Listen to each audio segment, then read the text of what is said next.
How much debt do you have? Okay. I'm gonna say 20,000. Okay. Yep. You're broken. 37,000. Okay.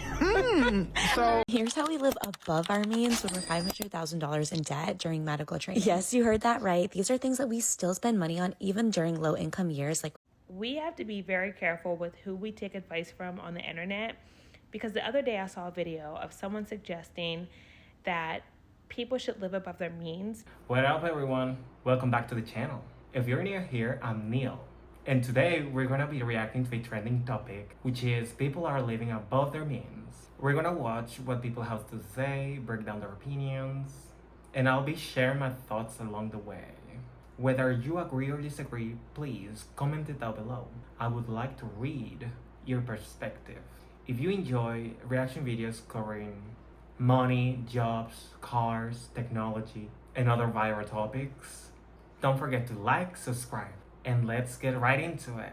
here's how we live above our means when we're $500,000 in debt during medical training. Yes, you heard that right. These are things that we still spend money on even during low income years like residency and fellowship, which we're wrapping up right now. First and foremost is preschool for our oldest. It just helps her so much. She thrives in that routine. She loves school. She loves her friends. And she's always been in daycare because I've been working full time up until the last few months. But we did take our youngest out of daycare since I am staying home right now. Number 2 is a gym outside the house now that I'm working from home. And bonus that has childcare. Number 3 is maximizing our Roth IRAs during these low income years. And since we were able to refinance our student loans super low, we do try to invest if we can additionally. Number 4, anything to do with safety like swim lessons or new car seats instead of second. And number 5 is date nights. We go full send and we always need to get a sitter since we don't have family or friends nearby. It costs us like $300 to do these date nights, but they're so essential for our connection. Would these be splurges or saves for you?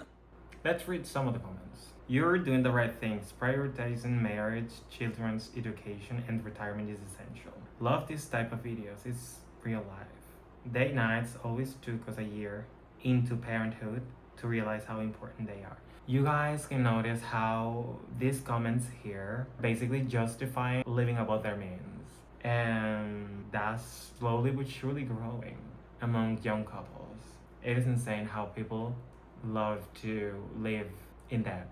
Like right now, since they're young, it's completely reasonable.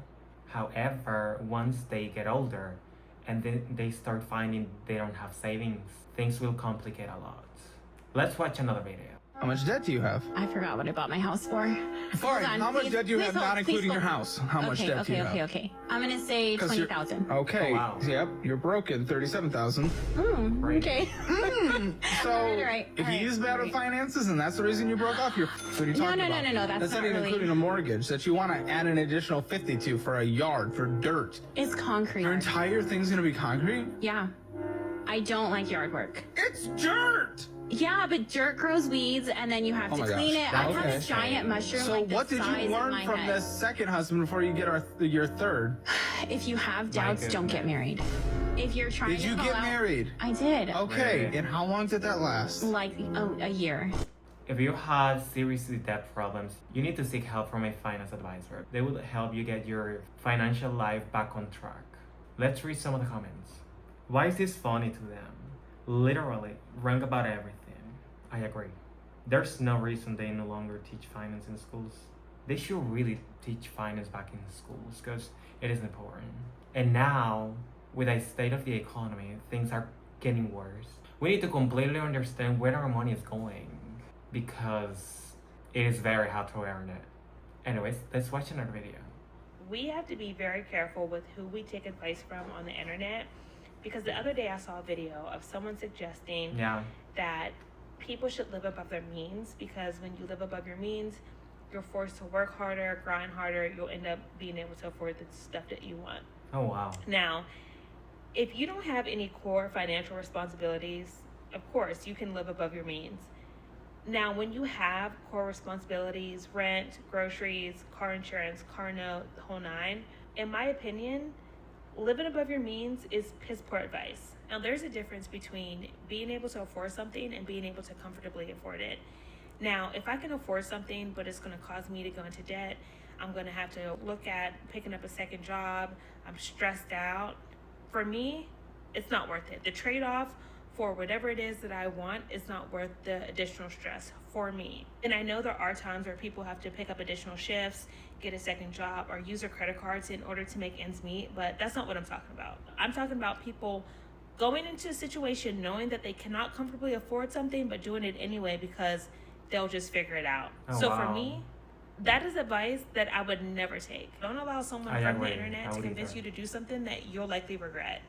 During these times, since a lot of people know how to use AI and stuff, a scammer could easily put some document together and then they would pay for ads in different platforms and they would reach thousands of people and lie to them about some service. And I'm telling you, a lot of people fall for those things and they end up lose their money for something that was not even real.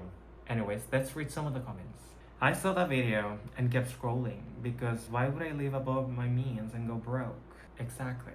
That video irritated me and people were consigning. Unbelievable. If you can afford something but it puts you in debt, you can't afford it. Exactly. I agree with that. Let's watch another video. You make $200,000 a year. What do you do for a living? I work in public safety. Public safety usually pays well these days. What do you Nice, make? good. $50 an hour. What does that translate to? Around 107 annually. What do you do for So work, much Allie? money. I work in real estate. I make $96,200 a year. Okay, you make $200,000 a year in an area where the median household income is 70. And you're telling me you can't get groceries? We have spent so Unbelievable. long living above our means that Above 200 a year? it wasn't always 200. That's only been in the last year and a half or so. What? Your name is great! I think it's just mismanagement of money, to be honest. From? He doesn't communicate what we need to pay and when.